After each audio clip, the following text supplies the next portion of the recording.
Hey everyone, welcome back. If you are new here, my name is Lauren, and today I'm going to be talking about everything that I read in December.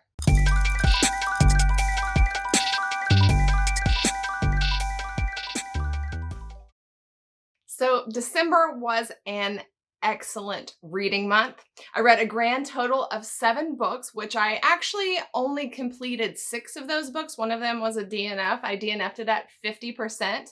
But otherwise, everything else I read was at least 4 stars. I am a very, very picky reader. So for me to have that many 4+ star books in 1 month, it was just great. It was wonderful. My total of pages that I read was 2,838. I also finished the Buzzword Challenge. I read the final book in the Buzzword Challenge, or my final selection for the Buzzword Challenge, which I'll put my card up here so you can see all of the books that I read this year for that. As far as moving forward though into 2022, I don't think that I am going to do the Buzzword Challenge again this year. I'm not as excited about the prompts for the 2022 Buzzword Challenge as I was for the 2021. I was starting to get pretty burnt out on the challenge there towards the very end. So I think that that's just, a thing that I did last year. I'm proud of myself, but I'm going to move on and try to do some other things this year instead of adding those books onto my list. On a side note, one of my sort of channel New Year's resolutions has to do with these wrap-ups. I am really just spending way too much time on wrap-ups. Moving forward in 2022, I am going to try to be a little bit more articulate, give maybe a couple of key phrases and words about the books, maybe some tropes that are in the books. If I feel like very passionately about a book and I need to gush about it or rant about it, I'll do that. But by and large, I'm just going to try to tamp it down a little bit and hopefully not have to edit as much as I've been doing. So speaking of being articulate, that's enough of an intro. Let's talk about all of the books that I read in December. So I think that the first book that I want to talk about is actually the book that I DNF'd, which was The Past by Kenneth Thomas. It is the first book in a series, the Van West series, Van West #1. It is a science fiction novel, kind of a dystopian story. I really just didn't like this book. I gave up at about the 50% mark. I'm really not feeling a book at that point. Time to give up.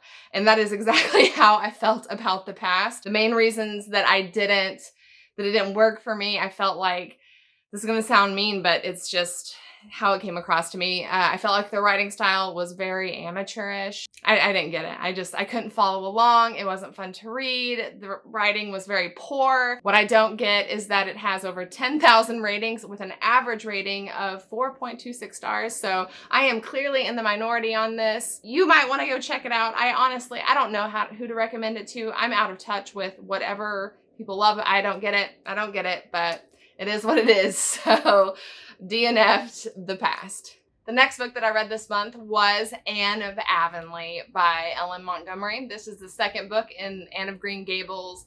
I think it's 7 or 8 books in total. I recently had read Anne of Green Gables as kind of a palate cleanser while I was reading House of Leaves in October. Anne of Green Gables has been kind of like my getting in bed, going to sleep book. It's like the last thing I read, a few pages of it at night. They're based around a character, Anne Shirley. She's a little red-haired orphan girl, and it's about her just she has this amazing imagination, and she's so spirited and so fun and just in love with life. And it's just kind of about her finding her place in the world, finding her way in the world, and kind of all of the adventures and misadventures that she has along the way. If you have never read Anne of Green Gables and you like just really wholesome stories, it with sort of a historical flair to it, these books were written, I think Ellen Montgomery wrote them sometime around the turn of the century. They're set in Canada, so there's like a lot of nature writing in them. They're very beautiful. And yeah, just excellent palate cleansers. You should definitely check out Anne of Green Gables. So the next book up the list, a book that I had neither read before nor DNF'd, I completed this book. It was The Blind Assassin by Margaret Atwood. This is a historical fiction novel that's set in about the 30s or kind of in the 30s or 40s. It is about a woman named Iris who she is telling the story from the past about her life and the life of her younger sister, who we find out at the beginning of the book has died somehow we don't know if it's an accident or a suicide or something.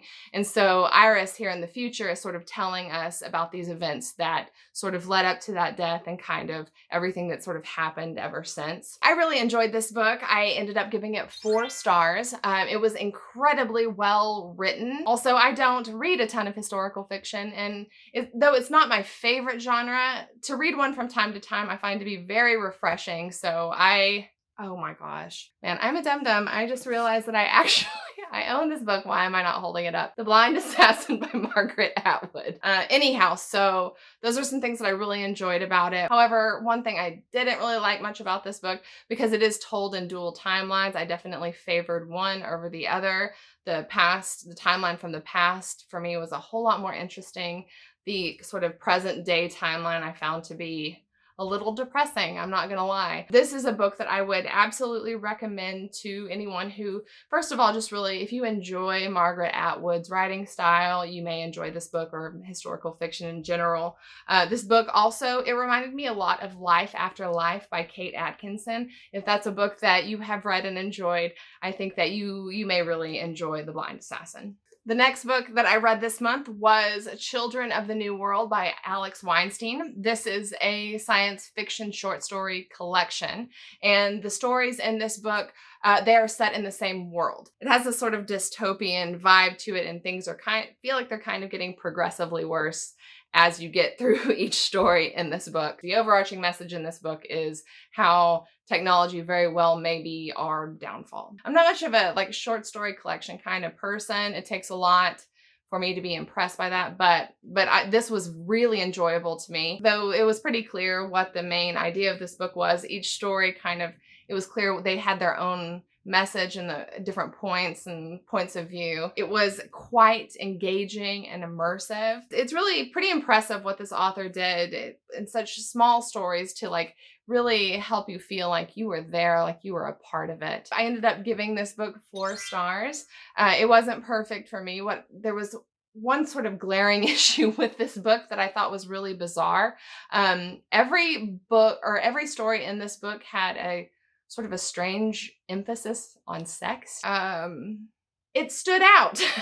It stood out a little bit. That's all I'm going to say about that. But that being said, very enjoyable. If you like sci-fi short stories, dystopian stories, kind of Black Mirror-esque types of stories, then I would definitely recommend that you pick up Children of the New World. The next book that I read this month was Rosewater by Tade Thompson.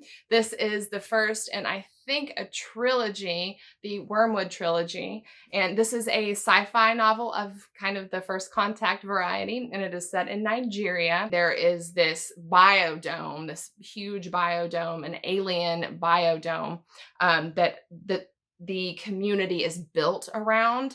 The community is called Rosewater. It follows a character who has this sort of rare ability that basically boils down to it's a telepathy of sorts is what it is. All of the people in this world that also have this ability begin to get sick and die. And so the main character, he's kind of trying to figure out what's going on. It was pretty weird, but I love some kind of weird elements in books, especially when they're like weird sci-fi elements. So I will very, very likely be continuing with the Wormwood trilogy. I loved how inventive and complex the story was. The characters had a lot of dimensionality to them. A couple of things that I would keep in mind about this book. It could get a little dense at times.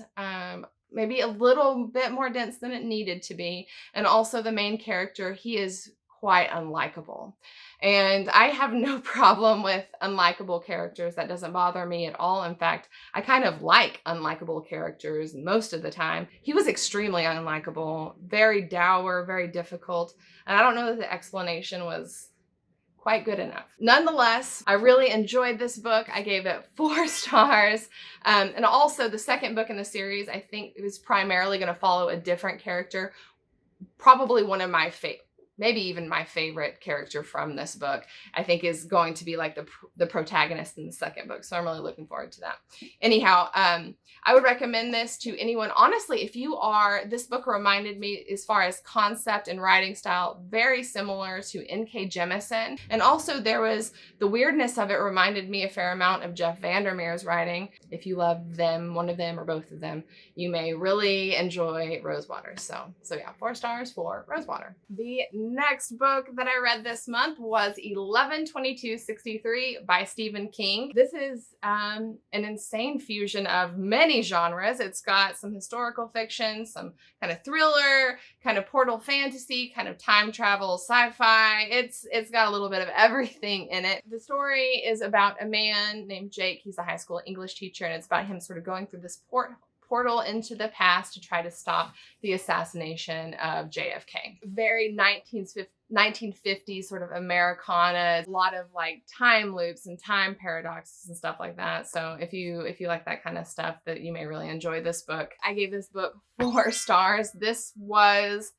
This is one of those books that it sucked me in and I could not get it out of my mind. I was looking up information. I wanted to learn more about it and like how it happened, how it went down, what the deal was with Lee Harvey Oswald. So it brought some history to life for me. There's a portion of this book that's actually set in Derry, Maine. So I thought that was really, really cool. I loved that nod to it. Also, the characters were excellent. The plotting for me was just on point. There were a couple things about this book that didn't quite work for me. The main thing was that there was some sort of repetitive phrasing in this book, like literally like words and phrases that were repeated over and over that were a little bit distracting. And also, this is sort of just like a personal preference. There is a romance in this book that I wish it had been like a friendship rather than a romance. The motivation behind a very close, like best friendship and a romance are very different. I get a lot more attached to close friendships in books than I do to romantic relationships in books. And I would have been curious to see how that would have affected the progress of the plot. Other than that, though, I absolutely loved this book. If you like Stephen King, if you like portal fantasies and historical fiction and just epic, epic stories, then I absolutely recommend that you pick up 11/22/63. So the final book that I read this month and my favorite book that I read this month was Lullaby by Daniel Barnett. This is the second book in the Nightmare Land Chronicles. I think I read the first one, Nightfall. I read it a few months ago and absolutely, absolutely loved it. I actually was supposed to read Clara and the Sun, but I could never get a hold of it and ended up just kind of blowing it off and picking up Lullaby because I've been so excited to continue in this series. It's kind of a horror thriller sort of story, and it is very high tension, very, very disorienting story, and it is excellent.